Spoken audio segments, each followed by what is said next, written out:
Assalamualaikum warahmatullahi wabarakatuh. Perkenalkan, nama saya Dinda Afrianza dengan rekan saya Uswatun Hasanah, kelas 1 E Prodi PGMI UIN Mataram Lombok. Di sini kami akan mempresentasikan hasil kerja kelompok kami dalam tugas bahasa Indonesia yang berjudul Unsur Serapan dalam Bahasa Indonesia. Oke, langsung saja. Pada materi pertama kita akan memasuki pengertian unsur serapan dalam bahasa Indonesia. Pengertian unsur serapan dalam bahasa Indonesia. Unsur serapan dalam bahasa Indonesia merupakan kata yang berasal dari bahasa daerah maupun asing ejaan, ucapan, dan ditulisnya disesuaikan sedemikian rupa. Atau unsur serapan juga merupakan bahasa asing yang telah terintegrasi ke dalam bahasa Indonesia dan telah diterima oleh masyarakat umum.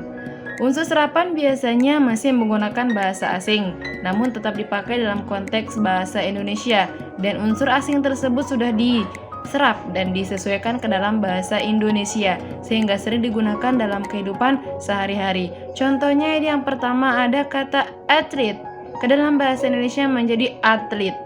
Contoh yang kedua ada coklat, ke dalam bahasa Indonesia menjadi coklat, yang berasal dari bahasa Belanda yang telah terintegrasi ke dalam bahasa Indonesia. Selanjutnya ada bahasa sumber serapan. Di dalam unsur serapan dalam bahasa Indonesia ada bahasa sumber serapan, yaitu bahasa-bahasa dari luar negeri masuk ke dalam bahasa Indonesia menjadi satu kesatuan bahasa yang telah terintegrasi ke dalam bahasa Indonesia. Yang pertama ada bahasa Yunani dengan kata yaitu asbes. Ke dalam bahasa Indonesia menjadi serat mineral yang dipakai dalam industri. Sebagian orang juga menyebutnya dengan kata asbes. Yang kedua ada bahasa Inggris dengan kata envelope, masuk ke dalam bahasa Indonesia menjadi amplop. Kata yang ketiga yaitu bahasa yang ketiga ada bahasa Sanskerta.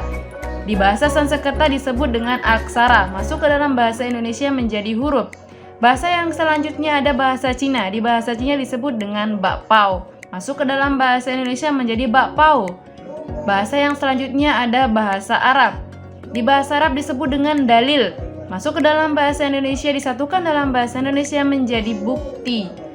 Selanjutnya ada bahasa Belanda. Di bahasa Belanda dinamakan bom.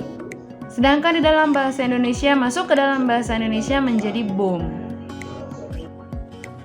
Selanjutnya jenis-jenis unsur serapan. Jenis-jenis unsur serapan itu ada dua. Yang pertama serapan langsung, yaitu sejumlah kata yang persis sama dengan bentuk asalnya atau dengan beberapa perubahan kecil sesuai dengan kondisi bahasa penerimaannya. Contohnya yaitu bahasa Belanda. Bahasa Belanda yang tadi dengan kata bom. Ke dalam bahasa Indonesia yang menerima penerimaan serapan itu menjadi bom. Dengan kata tulisan bom, B-O-M-B dalam bahasa Belanda masuk ke dalam bahasa Indonesia menjadi bom.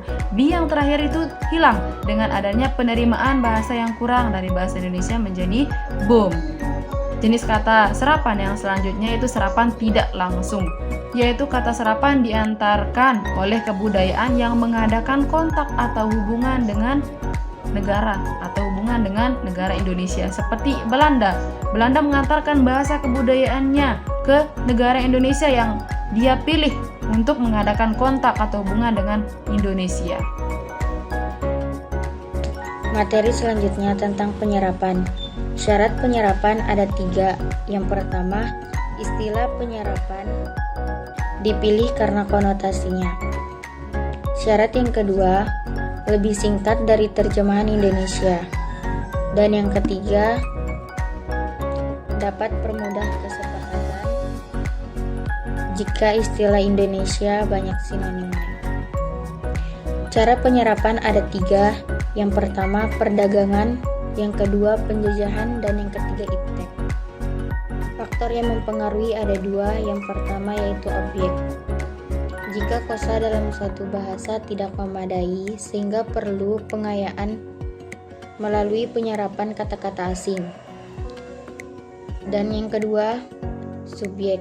Terjadi apabila penggunaan kata serapan dirasa menaikkan gengsi atau ada anggapan bahwa sesuatu yang dari luar dianggap lebih baik. Sekian materi dari kami, lebih dan kurangnya kami mohon maaf. Wabillahi taufiq wal hidayah. Wassalamualaikum warahmatullahi wabarakatuh.